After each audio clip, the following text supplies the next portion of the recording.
ni aya zinapatikana katika suratul Isra, aya ambazo zinatufundisha kitu muhimu sana katika maisha yetu.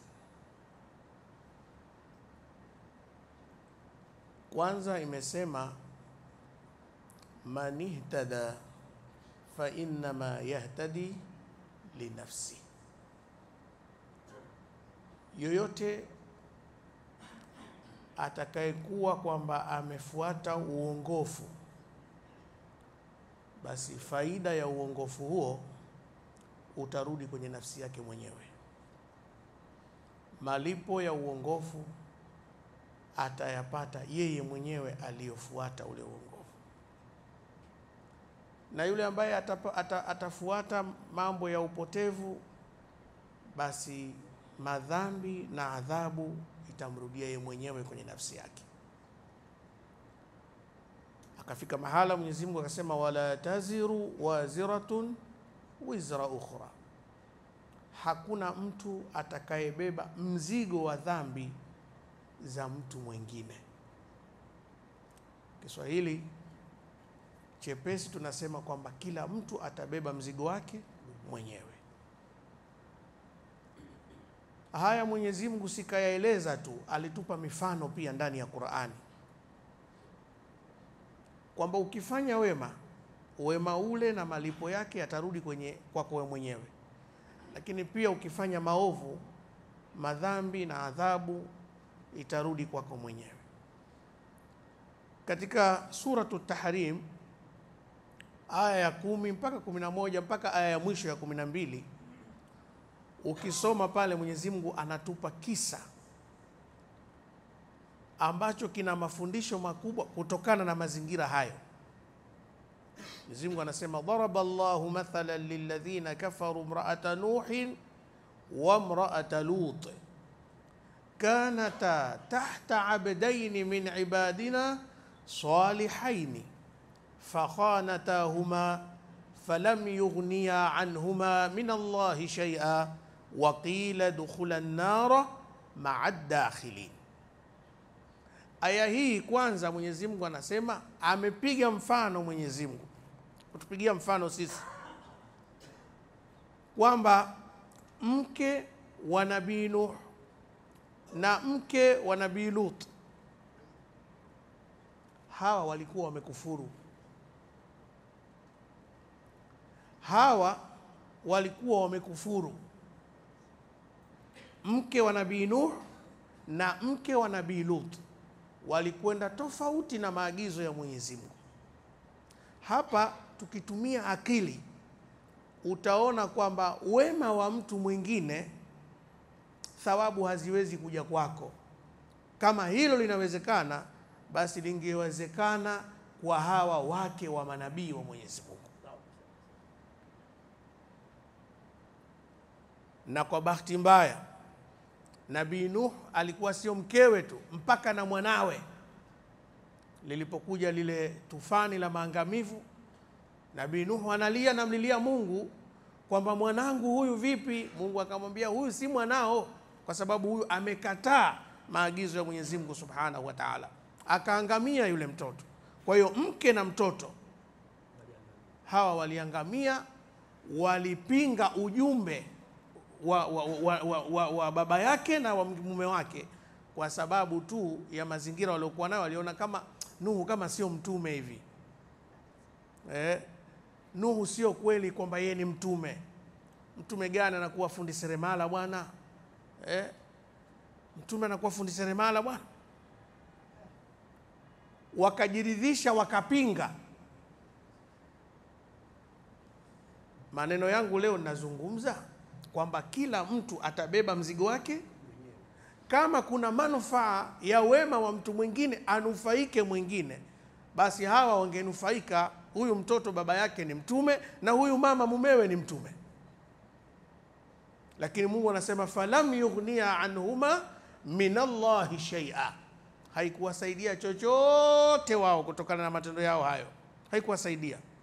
Bali Mungu anasema waqila dukhula an-nara ma'a ad-dakhilin, hawa wataambiwa siku ya kiyama, wewe mama na mwanawe, ingieni motoni pamoja na wenye kuingia.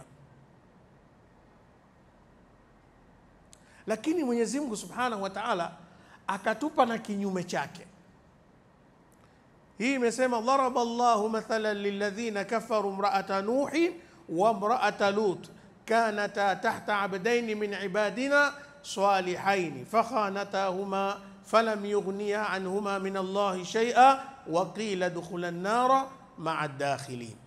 Mke wa Nuh na mke wa Lut wataingia motoni pamoja, waume zao walikuwa ni manabii wa Mwenyezi Mungu Subhanahu wa Ta'ala.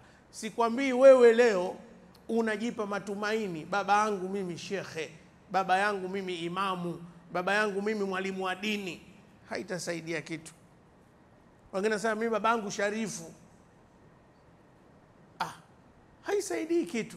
Bali Mungu anakutaka wewe kama wewe utekeleze amri zake. Haisaidii namna hiyo. Lakini kinyume chake Mwenyezi Mungu akasema wa daraba Allahu mathalan lilladhina amanu imra'ata Fir'aun. Kinyume chake Mungu amepiga mfano wa wale miongoni mwa walioamini, mke wa Firauni. Hebu pima hiyo ilivyokaa. Huyu mama anashuhudia mumewe anajiita mpaka Mungu, lakini yeye alipinga mpango wa mume wake, akawa Muislamu mpaka Mungu anamtangaza ndani ya Qur'an. Hebu litazame lilivyokaa hilo. Firauni mkewe Muislamu, alikuwa ameamini yule mama, na katika dua zake Mungu kataja hapo hapo, anasema idh qalat rabbi ibnili indaka baytan fil janna. Huyu mama katika dua zake alimuomba Mungu, Mungu nijengee nyumba peponi. Lakini mumewe ni kafiri mkubwa. Basi Firauni angenufaika basi na wema wa mke wake, naye akapata thawabu. Mungu anasema wala taziru waziratun wizra ukhra, kila mtu atabeba mzigo wake mwenyewe. Na ndiyo maana hata baadhi ya watu wa dini nyingine tunawaambia hapana, hakufa mtu fulani eti kwamba ndo usamehewe wewe. Mungu kakutaka wewe kama wewe utekeleze amri za Mwenyezi Mungu Subhanahu wa Ta'ala. Asa ukisema kwamba fulani kafa mimi nishasamehewa, basi usiswali, usifanye ibada yote kwa sababu wewe msamaha haushapata. Qur'ani inakataa hiyo. Inachotaka kila mmoja atekeleze kwa kadiri ya uwezo wake maagizo ya Mwenyezi Mungu Subhanahu wa Ta'ala. Na hilo pia liwe linashuka kwenye familia zetu, watoto wetu, wake zetu, maana huko ndo kuna mgogoro mkubwa sana. Wake zetu wagumu kuswali, wengine wagumu hata kuvaa kwa kujihifadhi, wagumu. Paka unashangaa kabisa. Unajua kuna baadhi ya wanawake anaweza hivi akakaa nyumbani au pengine yuko nje, yuko ovyo ovyo, akimwona mumewe ndo anajifunika. Wakati sheria inamtaka akiwa mbele ya mumewe ndo ajiachie, wao wanaleta kinyume chake. Tizama ilivyokuwa shetani anavyotuchezea. Mwanamke akiwa mbele ya mumewe ndo yuko huru, ajiachie, asiwe tena ana manikabu kavaa mabaibui mbele ya mumewe. Kwa mumewe ajiachie. Lakini kwenda kinyume, akiona watu wengine ndo anajiachia huko barabarani, akimwona mumewe ndo anajifunika. Mbona imekwenda sheria imekwenda tofauti? Sasa linalotakiwa kwetu tuwafundishe watoto wetu na familia zetu kwa ujumla. Huko hatofanikiwa mtu kama hana alichokifanya mbele ya Mwenyezi Mungu. Hakuna mtu atakayefanikiwa. Hapa duniani tunayo mifano hai. Ni nani huyo aliyesikia kuna ofisi fulani inatoa mshahara, yeye hafanyi kazi ya ofisi ile, akenda akaunga swafu ya kupokea mshahara? Yupo mtu namna hiyo? Akasikia tu bwana, leo tarehe 1 leo watu wanapokea mshahara, ngoja na mimi niende. Hata ukienda utaambiwa wewe hatukujui sisi, wewe nani? Sasa utasema leo si unagawa bwana na mimi nipe, au sio? Lete taarifa zako kwanza, tutazame, uombe kazi, tutazame kazi hizi unaziweza, tukupe kazi, tukuajiri ndio tukulipe. Hii ni mifano ya duniani, na kwa Mungu hivyo hivyo.